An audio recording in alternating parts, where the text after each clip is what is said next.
selagi masih ada kaum oligarki dan belum terjadi zaman kolobendu sepenuhnya, niscaya kita masih terkoyak-koyak, kita masih teracak-acak. Kapan ya kaum oligarki ini akan tertumbangkan? Lah, nanti tumbangnya ini adalah dom tugel go asok pajek. Tapi ulo salam yo atur bagyo wis muga nusantara.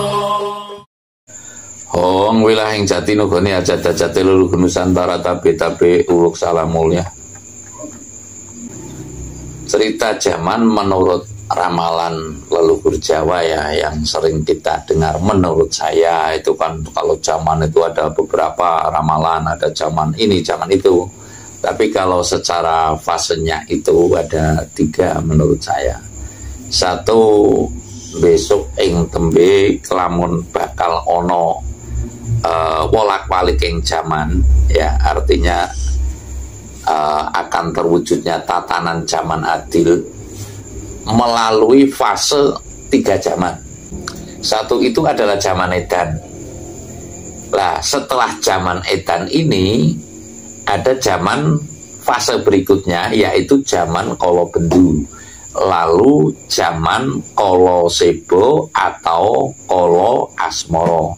Lah, saya akan mengatakan sedikit zaman edan itu kan sudah nampak dari kemarin-kemarin ya. Contoh, kali ilang kedunge, pasar ilang kumandange, udan salah mangsa, kalau istilah Banyumas salah mongso, dan sebagainya. Wong tani ilang pangane, lalu wong dagang mulih dogong. Lah, ini diantaranya zaman edan, zaman edan. Kalau dalam kidungnya itu amenangi zaman edan, ewuh oyo ing pambudi, melu edan ora tahan, yen tan melu anglakoni, boyo kagungan milik keliren wekasanipun. Ning sebeja-bejane manungsa kang lali, manungsa kang edan tarulah lewih bejo wong kang eling lan waspada. Lah, ini yang diharapkan itu adalah konotasi di dalamnya itu lebih baik kita tetap eling lan waspada. Lah, berikutnya, mengapa kita eling lan waspada? Sebab ada zaman kolobendu. Jadi sesudah zaman edan itu timbullah zaman kolobendu. Lah, apa aja itu zaman kolobendu? Manungsa ngunduh woh ing pakarti, manungsa ngunduh woheng pakarti, sopo gawe duwe, sopo gawe nganggo, sopo nyilih balekake, sopo nandur mesti ngunduh. Kalau dalam cerita wayang Brantayuda ini, taruhlah zaman kolobendu itu adalah ilange dur angkara murka ya, ilange dur angkara murka, ngeluari punagi nyatakno ing prasetyo. Kalau dalam pewayangan itu ngeluari punagi itu ya apa yang dikatakan sebelum Bratayuda Jaya Binangun, nanti dalam Bratayuda Jaya Binangun atau zaman kolobendu niscaya akan terwujud. Kalau dalam perumpamaan wayang, umpamanya Atih Sengkuni mau menyerahkan keraton Ngastina kepada Pendawa, Ngastino Hendro Prasto sajajahanipun taruhlah,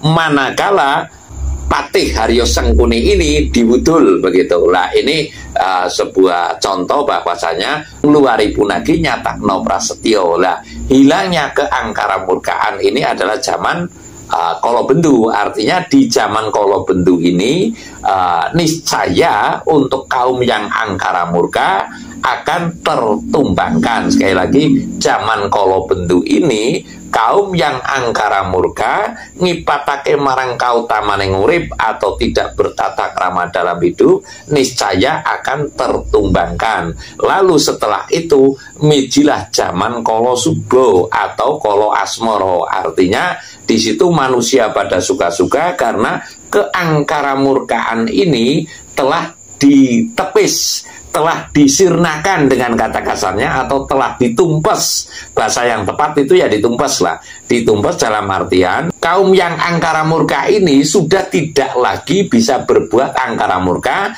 karena dia telah tersadarkan. Sekali lagi, kaum yang angkara murka telah tersadarkan bahwasanya hidup itu dia mengetahui dan menyadari. Mengetahui kan belum tentu menyadari. Mengetahui dan menyadari bahwasanya orang hidup hanya untuk tidak untuk berlomba kaya, orang hidup itu hanya sementara, dan lalu dia itu menyadari persis bahwasanya sebaik-baik manusia adalah yang berguna bagi sesamanya. Namun untuk saat ini ya, zaman edan sudah kelewatan, zaman kolobendu niscaya sedang berjalan begitu.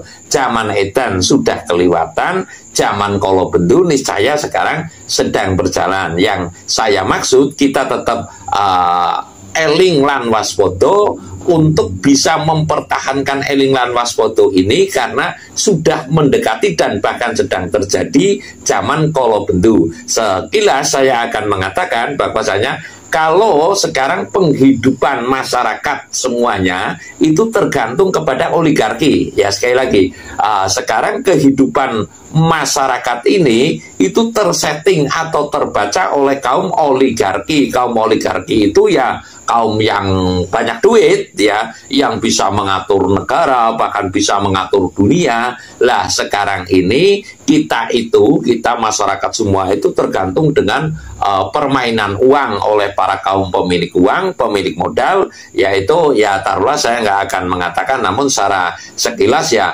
adidaya dan adikuasa ya. Ini penting kita ketahui bahwasanya selagi masih ada kaum oligarki dan belum terjadi zaman kolobendu sepenuhnya, niscaya kita masih terkoyak-koyak, kita masih teracak-acak dalam penghidupannya. Artinya nilai-nilai sosial atau nilai-nilai adiluhu, nilai-nilai tata krama ini tidak bisa berkiblat kepada keutamaan hidup, taruhlah tidak bisa mendominasi karena teracak-acak ya, terkocak-kocak oleh kaum oligarki ini. Nah, lalu kapan ya kaum oligarki ini akan tertumbangkan? Lah, kita karena punya pedoman eling lan waspada, niscaya kapan kaum oligarki ini akan tertumbangkan? Dalam zaman kolobendu ini, sekali lagi, zaman kolobendu ini niscaya akan menumbangkan kaum oligarki. Dan waspadalah, menurut saya ya, ini rujukan dari saya gitu aja. Dan waspadalah, tumbangnya ini nanti oleh dom tugel kanggo asok pajek. Sekali lagi saya mengatakan, nanti tumbangnya ini adalah kon dom tugel go asok pajek. Artinya begini, sekarang kaum oligarki memang menyeluruhi dari listriknya, dari pinjaman uangnya, sampai dengan kredit motornya, sampai dengan kredit perumahannya, sampai dengan dan lain-lain gitulah. Yang jelas semua masyarakat ini, uang ini terkumpul oleh oligarki, dan lalu ya masyarakat ini hanya disuruh, taruhlah secara tidak langsung disuruh untuk capek sampai bol metu geni, tapi hanya untuk menambahi kekayaan kaum oligarki. Namun ada saatnya nanti masyarakat ini megogok makutowaton bondan tanpa ratu. Artinya sampai dengan dom tugel go asok pajek. Lah, dom tugel go asok pajek secara sekilas saya mengartikan perasaan yang patah akhirnya mutung balelo ya, balelo membabi buta, dengan kata lain tidak mau membayar pajak, tidak mau membayar hutang. Sekali lagi, inilah tumbangnya oligarki nanti setelah zaman kolobendu. Masyarakat itu nanti akan megogok makutowaton. Megogok makutowaton ya sudah, pokoknya saking tidak tahannya perasaannya itu patah, dan lalu nanti bondan tanpa ratu, sudah mengabaikan aturan apapun, itu namanya bondan tanpa ratu kalau istilah pewayangan gitu. Jadi bondan tanpa ratu, dan nanti sampai dengan perasaan yang patah, disitulah tidak mau membayar utangnya, tidak mau membayar pajaknya, niscaya oligarki itu akan tumbangnya itu di situ. Jadi saya mengatakan bahwasanya apakah kaum oligarki ini bisa tumbang? Niscaya tumbangnya dalam zaman kala bendu. Jadi pada prinsipnya oligarki niscaya akan tumbang pada zaman kala bendu ini. Lah nanti manakala kita memang sungguh-sungguh dalam mengupayakan secara spiritual, karena kita itu adalah orang yang turunan kaum yang spiritualis begitu, niscaya zaman edan itu juga akan disertai dengan bencana alam yang luar biasa yang akan bisa mengubah keadaan, dan niscaya oligarki di situ tidak bisa berbuat apa-apa. Dunia ini akan diputihkan kembali. Sekali lagi, pemutihan dunia setelah zaman kala bendu ini niscaya akan terjadi. Saya rasa demikian. Terima kasih. Sanur Bali.